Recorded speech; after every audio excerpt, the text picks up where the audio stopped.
Boa noite a todos, sejam bem-vindos ao canal do Centro Espírita Luz e Caridade de Ivaiporã, para mais uma noite de explanação do Evangelho à luz da doutrina espírita.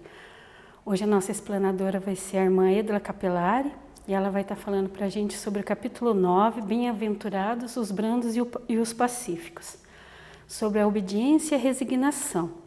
E para dar início aos trabalhos, eu vou fazer uma leitura do livro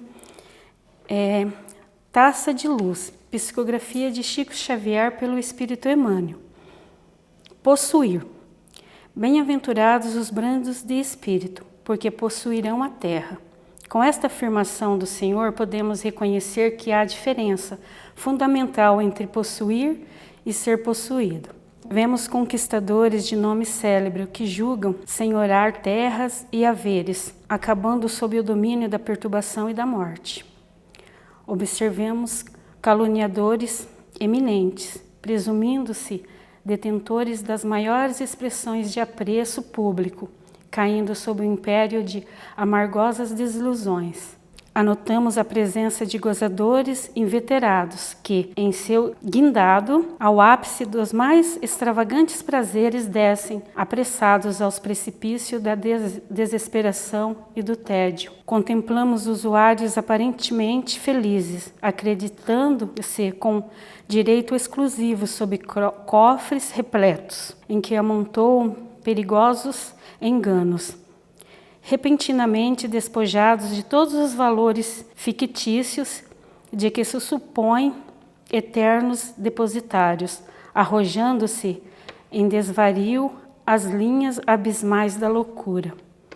Convidou-nos o Divino Mestre ao equilíbrio e à candura e à humildade para que aprendemos a possuir em nome do Pai Excelso, a quem pertence toda a propriedade, todo o poder e toda a glória da vida. Procuremos, desse modo, a clima de tolerância fraterna em que o Senhor exemplificou na terra a sua lição sublime, para que estejamos seguros nas construções imperecíveis da alma, à frente da crueldade e da violência, da ignorância e da insensatez.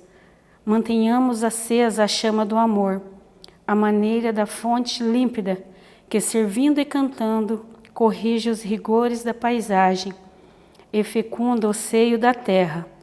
Não vale trocar golpe por golpe, injúria por injúria, mal por mal. Convocados à edificação do reino de Deus no mundo, a começar de nós mesmos, é imprescindível saibamos suportar para renovar, sofrer para soerguer, apoiar para levantar e renunciar para possuir. Então, neste momento, vamos elevar nossos pensamentos a Deus, nosso Pai, ao Mestre Jesus, pedir a presença deles e a equipe espiritual para que abençoe os trabalhos dessa noite, abençoe nossa irmã Edla, que assim seja.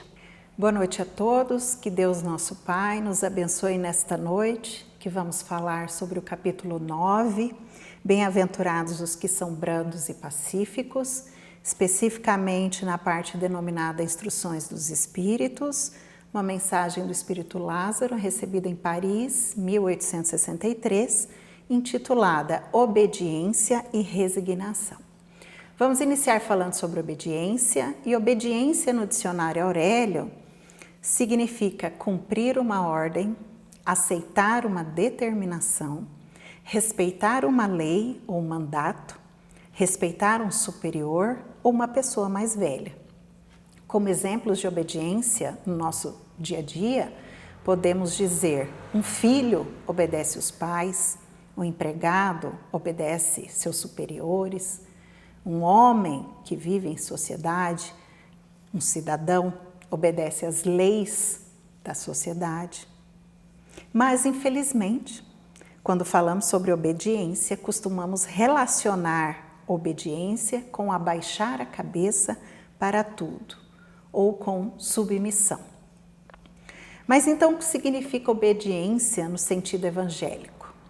Lázaro, o espírito benfeitor desse texto no Evangelho, inicia sua mensagem dizendo que obediência é o consentimento da razão e que obediência e resignação são duas virtudes companheiras da doçura e que muito ativas elas são Porém, a maioria dos homens confundem tanto obediência quanto resignação, como submissão, como abrir mão do próprio sentimento e da própria vontade. O próprio Lázaro definiu obediência como consentimento da razão. E consentir é concordar, é estar de acordo, é aprovar. Portanto, para desenvolvermos a obediência evangélica, em que há o consentimento da razão, precisamos primeiro desenvolver essa razão. É o que nos aconselha Kardec. Desenvolva uma fé raciocinada. E para que você desenvolva essa fé raciocinada e ela seja legitimada e não imposta, nós precisamos então adquirir conhecimento, discernimento e compreensão das leis de Deus, para aí sim desenvolver a razão que vai consentir a obediência evangélica. Essa obediência de que trata o Evangelho é a que devemos aplicar às leis de Deus, as leis naturais, depois de passar pelo crivo da razão. De que maneira? Demonstrando essa obediência em nossos sentimentos, em nossos pensamentos, em nossos atos, em nossas palavras, ou seja, na prática mesmo do nosso dia a dia. E de que forma? De uma forma consciente e raciocinada. Afinal, obediência é o consentimento da razão.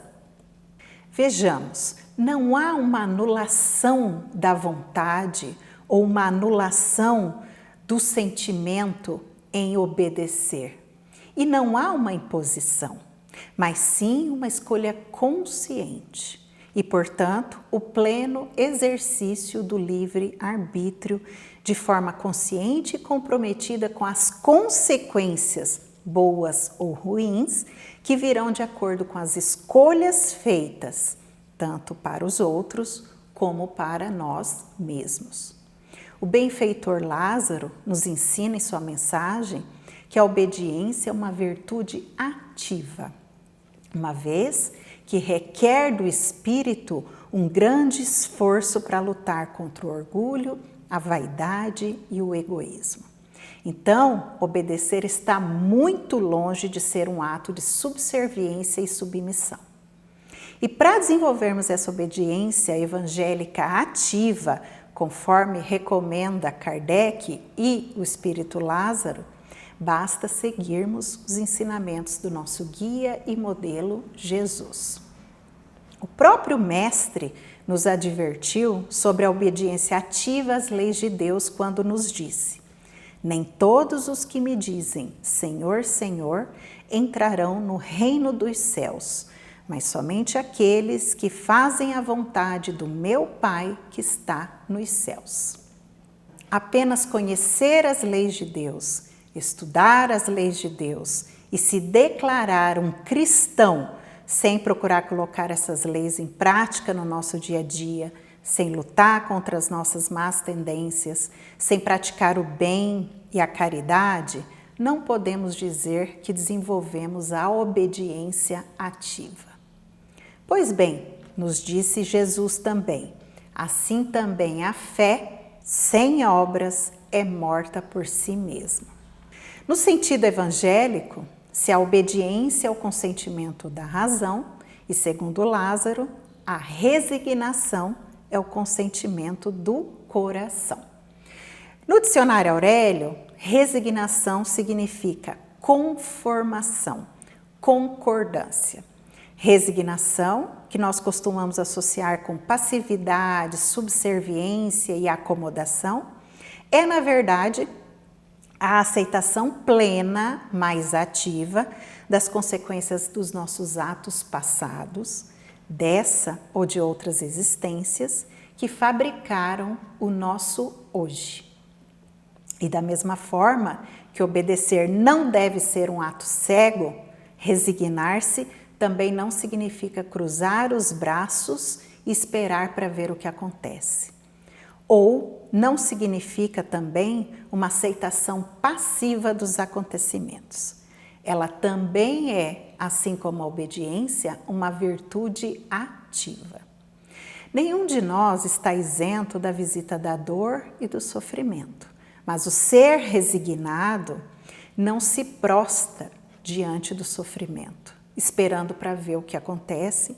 Ele não se entrega às queixas e lamentações, não se revolta, não culpa o outro ou atribui a sua aflição a um karma, mas sim o ser resignado amorosamente e humildemente compreende a situação que a vida propôs para ele e luta para se reerguer e seguir em frente, apesar da visita do sofrimento e da aflição.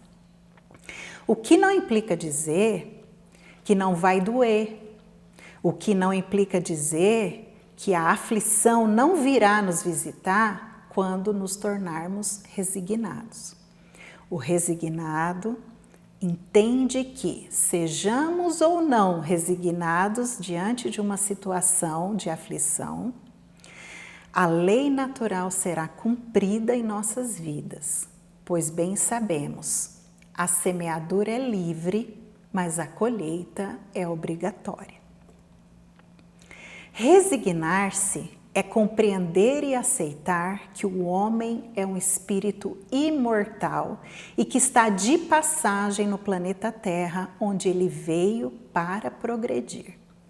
A única imposição da lei é que você é um ser perfectível e, querendo ou não, vai alcançar a perfeição. E que depende de cada um de nós sofrer mais ou menos, pois cada um apresenta um nível de entendimento das leis divinas e um nível de aplicação na prática dessas leis, tanto no seu sentir, no seu pensar, quanto no seu agir. A doutrina espírita não faz apologia ao sofrimento. Pelo contrário, esclarece que o sofrimento é opcional.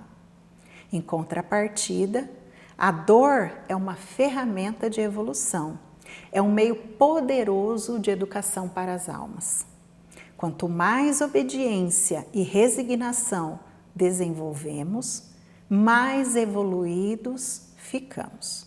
E o sofrimento, que é inerente ao estado de imperfeição espiritual ao qual nos encontramos, diminui com o progresso e depois desaparece quando o espírito vence a matéria. Obedecer e resignar-se, portanto, são sinais de maturidade espiritual. Essa maturidade, ela nos blinda contra a revolta e ela nos ajuda a desenvolver a doçura, a paciência e a brandura. Bem-aventurados os que são brandos, porque possuirão a terra. Bem-aventurados os pacíficos, porque serão chamados filhos de Deus. Herdar a terra não significa naturalmente que ela se tornará nossa propriedade, mas que os brandos e os pacíficos viverão aqui, quando nosso planeta alcançar a categoria de planeta de regeneração, onde consciências despertas, obedientes e resignadas elegerão como prioridade o serviço no bem. Eu gostaria de encerrar a explanação da noite lendo trechos de Joana de Ângeles em Rumos Libertadores, psicografia de Divaldo Franco, sobre o tema da noite, que nos diz: o equilíbrio, a harmonia resultam da obediência às leis que regem a vida. Vives num universo onde vigem as leis de equilíbrio soberanamente em nome de Deus. A obediência revela-se como elemento essencial para a ordem, fator base do equilíbrio fomentador do progresso. Medida que revela a sabedoria da criatura, a obediência decorre naturalmente de um perfeito conhecimento dos deveres em relação aos objetivos da existência humana. Somente as almas disciplinadas logram o cometimento da obediência, em consequência da resignação ante os sucessos nem sempre ditosos. Obediência e resignação constituem termos equivalentes da equação evolutiva à grande incógnita para o espírito em processo libertador. A resignação, como consequência natural do conhecimento das leis de causa e efeito, ser-te-á lenitivo, ou seja, o alívio e o amparo para o prosseguimento do ministério abraçado em busca da libertação que almejas. Não te revoltes, portanto, se as coisas não te saírem conforme o teu desejo. A realidade é consoante como deve ser e não conforme a cada um apraz, ou seja, conforme o que cada um quer. Aplica-te ao serviço fraternal de auxílio, confiante e resignado, adquirindo experiências iluminativas que se te incorporarão ao patrimônio existente de bênçãos. Convidado ao revide, empurrado ao desespero, chamado ao remoque, ou seja, chamado à maledicência, concitado à desordem, instigado à desordem, silencia e ama, obedecendo às determinações da vida e resignando-te face às suas injunções. A obediência liberta, a resignação sublima a alma. Uma deflui do conhecimento e a outra do sentimento. Ou seja, a obediência deriva da razão, o consentimento deriva do coração. Não obstante a arbitrária justiça do atormentado representante de César, Jesus não se rebelou, não agrediu, não duvidou da misericórdia nem da sabedoria do Pai. Obedeceu, resignado e amoroso, embora fosse o Senhor da terra, concitando-lhes, desde ali, a coragem para sofrer com equilíbrio e confiança total nas determinações divinas. Que Deus, nosso Pai de amor e bondade, atenda a cada um de nós, segundo a prece de São Francisco de Assis. Senhor, dai-me força para mudar aquilo que pode ser mudado. Resignação para aceitar aquilo que não pode ser mudado. E sabedoria para que eu possa distinguir uma da outra. Uma boa noite. Então vamos agradecer a nossa irmã pela explanação, pedir a Deus nosso Pai que abençoe cada um de nós, que abençoe todos os irmãos que estão em necessidade de auxílio do plano superior. Que assim seja.